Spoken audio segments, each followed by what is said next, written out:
The Battlefield franchise has always been a casual military first-person shooter, where players of all skill levels and playstyles can coexist in the game. With the introduction of the Gauntlet mode in Battlefield 6, things can get much scarier if you so desire. This 5v5 mode will use the Battle Royale map as its battlefield, feature 4 missions per match, various mission types, and modifiers like squad elimination. Let's get into the details immediately. This unofficial information comes from Temporal, go give the man a follow on X, and he claims that the Gauntlet is a squad elimination mode in Battlefield 6. We know that the Battlefield 6 squads are only 4 players, which makes the Gauntlet mode a 4v4 game mode. Here's how to play. You fight together as a squad to complete a series of 4 missions. Squad with the lowest scores in each missions are eliminated. In the final mission, the first squad to reach the point target is the winner of the match. The better your mission results, the more your field specs will improve.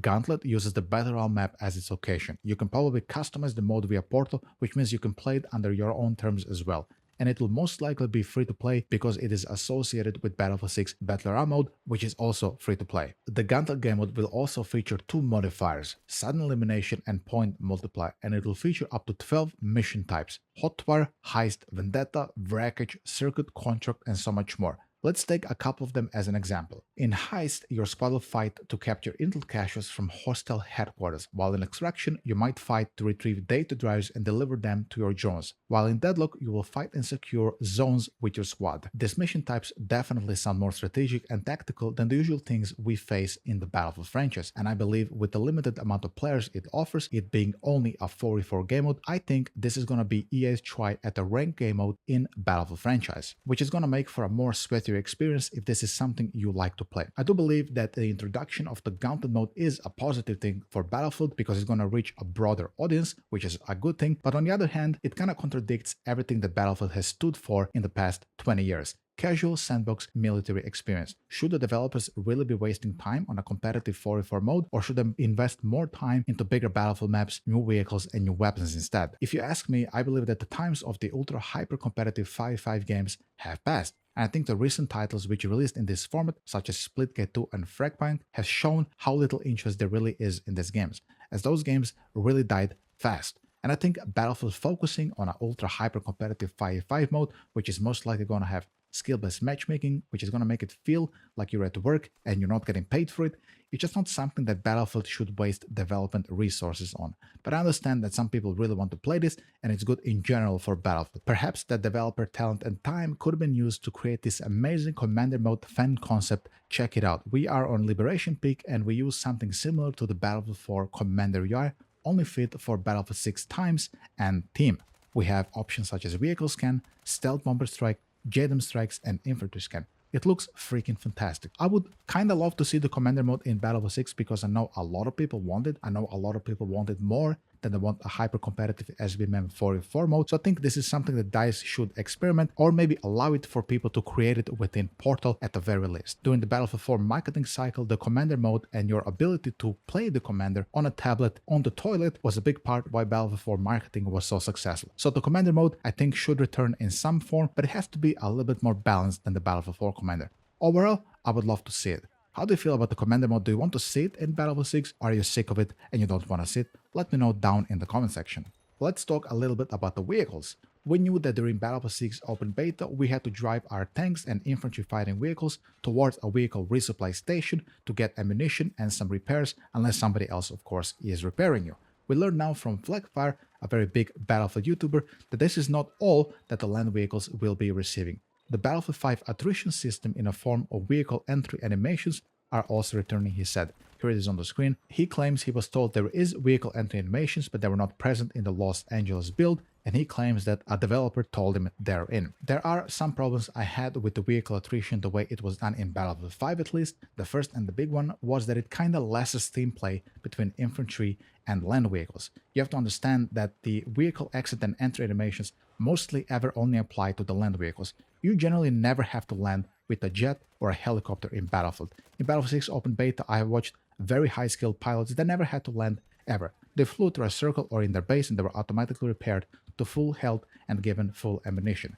So they're never going to have to deal with exit and entry animations. In Battlefield 5, however, going a little bit back, when you had a tank full of infantrymen, they barely ever bailed because they knew they're going to be stuck in a 3-second animation and they're most likely going to die. So they never went out to repair you or to try to bazooka maybe the enemy tank or help you win the fight versus enemy armor or help you survive versus airplanes in any way ever. Rarely ever happens. I think it was the one thing in Battlefield 5 which really dissolved team play in a game which usually had a lot of team play in Battlefield 5. The medic was fantastic in Battlefield 5, the recon was good. There was much more team play in Battlefield 5 than in other Battlefield games, at least in my experience. But vehicle and infantry cohesion was definitely harmed by those exit and entry animations. Like I mentioned earlier, you also never had to use those animations when you're in a jet. So it's going to be something that's going to severely impact the vehicle gameplay on the ground, and it's not going to impact the air vehicles at all. So how is it fair that the land vehicles have to deal with this additive, let's call it, difficulty when the air vehicles are just free to do whatever they want in the air and never have to land for anything? The latest Battlefield 6 Reddit drama was about so-called color filters and color grading, which some people noticed were present during the Battlefield 6 open beta.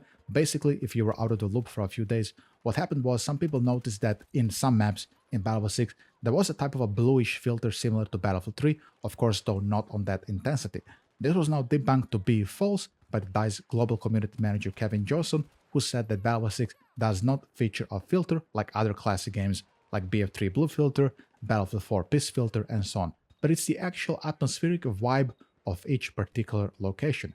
He also added that maybe one day they will sit down with the level designers and chat through this stuff, showing what goes on in their hard work. I remember when I was streaming during the Battlefield 6 open beta, specifically also on Iberian Offensive, I told my viewers, hey, I think there is some type of a gray bluish filter on my screen, which doesn't come from my monitor or my graphics settings. And people also tell me, hey, relax, this is just also the atmospheric vibe of Iberian Offensive because there is so much smoke on that map and fire. Maybe this is some of the ash flying in the air or some particle effects.